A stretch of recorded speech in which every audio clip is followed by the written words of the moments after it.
Is it the president's job to uphold the Constitution? Here's NBC's Kristen Welker asking President Trump about his deportation policy on Meet the Press. Your Secretary of State says everyone who's here, citizens and non-citizens, deserve due process. Do you agree, Mr. President? I don't know. I'm not a lawyer. I don't know. Well, the Fifth Amendment says I don't know. It seems it might say that, but if you're talking about that, then we'd have to have 1 million or 2 million or 3 million trials. Moments later, Welker asked President Trump, even given those numbers that you're talking about, don't you need to uphold the Constitution of the United States as president? I don't know. I have to respond by saying again, I have brilliant lawyers that work for me. Joining us to discuss this is ABC News political analyst Steve Roberts. And Steve, is he necessarily questioning the need to uphold the Constitution, or whether the Supreme Court is saying that he has to bring Kilmar Abrego Garcia back to the U.S.?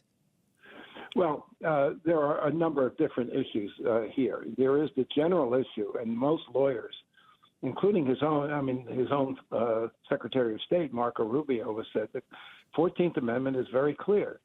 It says all persons within the U.S. are entitled to due process, not citizens. And so he can say 4 times, I don't know, but those brilliant lawyers who work for him and federal judges have repeatedly said that due process does apply to everyone. One federal judge appointed by Ronald Reagan just a week ago, Harvey Wilkinson, in Richmond, said that the president is asserting a right to stash away residents of this country in foreign prisons without the semblance of due process. That is the foundation of our constitutional order. Now, Trump will argue, as he did in that interview with Kristen Welker, look, I ran on this issue of immigration. I was elected. I promised to deport all of these illegal aliens, and that's what I'm going to do. And he's correct about that. He did run on that issue, and he did win the election. And his immigration policies are popular with the American public, as our polls at ABC show. But against that is the question of how do you carry out a political mandate legally? And that's where the clash has come, because court after court after court has said that no matter who you're trying to deport, they deserve due process. They have Fifth and 14th Amendment rights. And that means you got to give them hearings, you got to give them appeals, even though that infuriates the president. Is this highly irregular, though? I mean, this is something that this has always been the dance between the different branches of government. The executive branch tests its power much in the way that a teenager tries to push the envelope at home. Well, sure. I mean, there have always been tensions between. That's how the system was set up. That's why you have checks and balances. That's exactly the genius behind the creation of our system over 200 years ago, that no one has unlimited power, whether it's the president, the courts, the Congress. Everybody checks and balances everybody else. And that tension has been built into our system from the very beginning.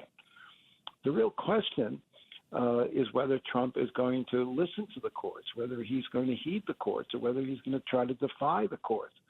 And as you mentioned, the Garcia case, you have a man who was deported with that group of Venezuelan gang members.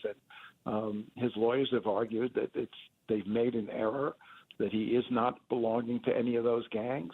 The Supreme Court has told Trump directly, you have to facilitate the word they use, his return to the United States. But as of today, he's still in a Venezuelan prison. He has in a El Salvadoran prison. He hasn't been returned. So the question, looming question here is, as these tensions play out, as these checks and balances operate, will the president listen? Will he pay attention, or will he defy the courts? And by the way, this is not just about due process, although that is the most visible clash right now. But let's remember there are dozens and dozens of other flashpoints where Trump is trying to fire federal workers, close federal agencies, withhold federal funds.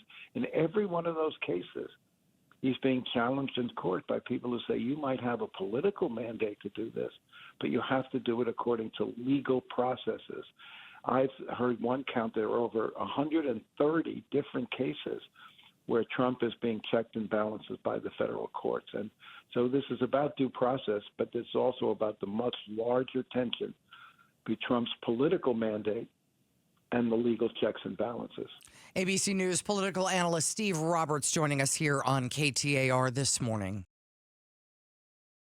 Thanks for watching Arizona's Morning News. Click to watch more from KTAR News and hit the button in the middle to subscribe.